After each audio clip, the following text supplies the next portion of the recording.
12वें chapter में अगर हम देखें तो सूद क्या है। देखें, जिस तरह बाकी आमलीन का मुआवजा है ना, इसी तरह सरमाए का मुआवजा सूद है।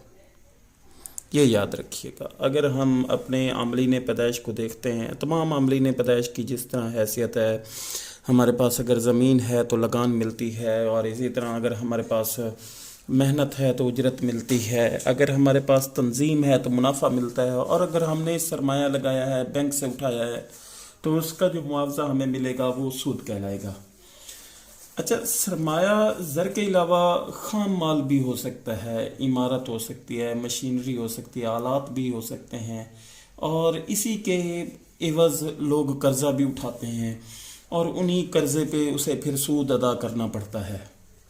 सबसे पहले हम देखते हैं इसका, ये अगर पहले ही डेफिनेशन हो गई तो हमारी दूसरी डेफिनेशन है। दूसरी डेफिनेशन हमारे पास है जी, खालिस सूद क्या होता है। कौमी आमदनी का वो हिस्सा जो सरमाए को एक आमिल पैदाइश की हैसियत से मिलता है, सूद कहलाता है।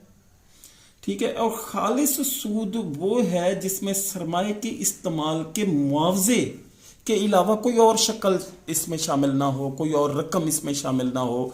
देखें, आपने जिसको 1000 रुपया दिया और 1000 के बदले आप उससे 1320 रुपए लेते हैं, तो ये 320 रुपए आपका खालिस सूद कहलाएगा। ठीक है। फिर है हमारे पास तीसरे नंबर पे खाम या मुरक्कब सूद। खाम या मुरक्कब सूद क्या है जी?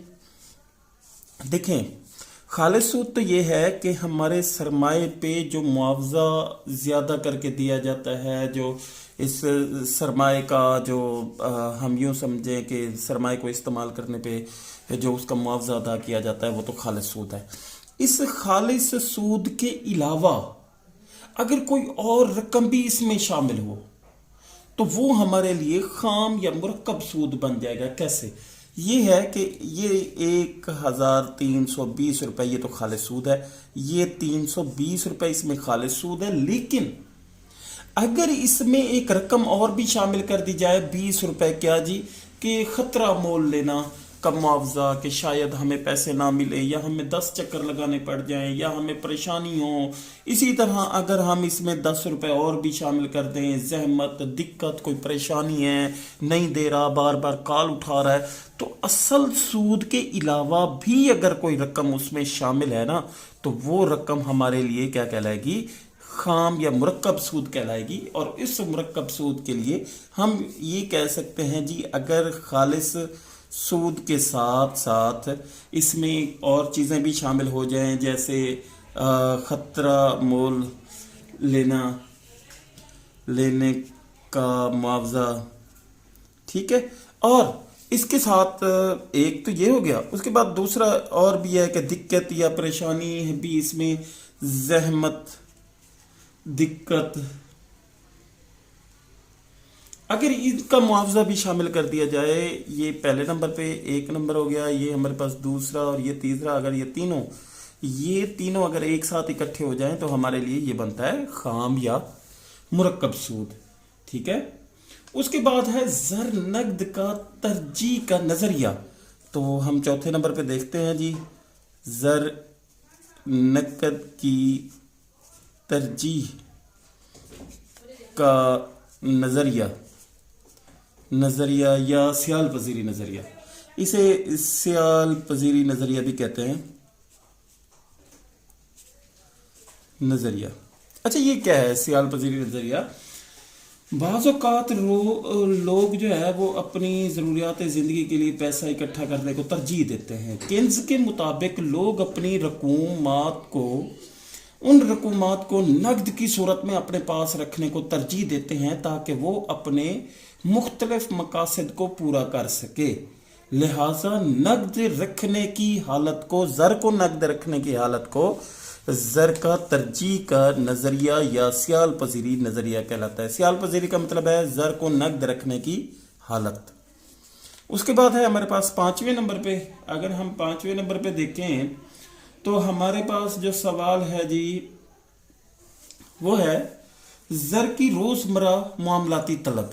یہ جی زر کی روزمرہ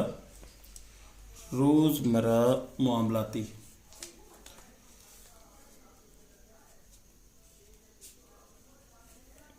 طلب. ٹھیک ہے جی. اچھا زر کی روزمرہ معاملاتی طلب یا زر نقد کی طلب سے کیا مراد ہے؟ اسے زر نقد بھی کہتے ہیں، زر نقد کی طلب بھی اسے کہتے ہیں. ٹھیک ہے. اس کا کیا مطلب ہے؟ اس کا مطلب یہ ہے کہ یہ بھی کنز کے مطابق ہے کہ کچھ لوگ اپنی پاس پیسے رکھنے کو ترجیح دیتے ہیں تاکہ وہ اپنی روزمرہ کی ضروریات زندگی کو پورا کر سکیں، تو اسے زر نقد کی طلب بھی کہتے ہیں. ٹھیک ہے. اس کے بعد ہے ہمارے پاس تخمینی ضرورت یا سٹہ بازی کے لیے زر نقد کی ضرورت کیا ہوتی ہے. دیکھیں ہم اسے چھٹا نمبر بھی دے سکتے ہیں جی. چھٹا نمبر دے دیتے ہیں تخمینی ضرورت.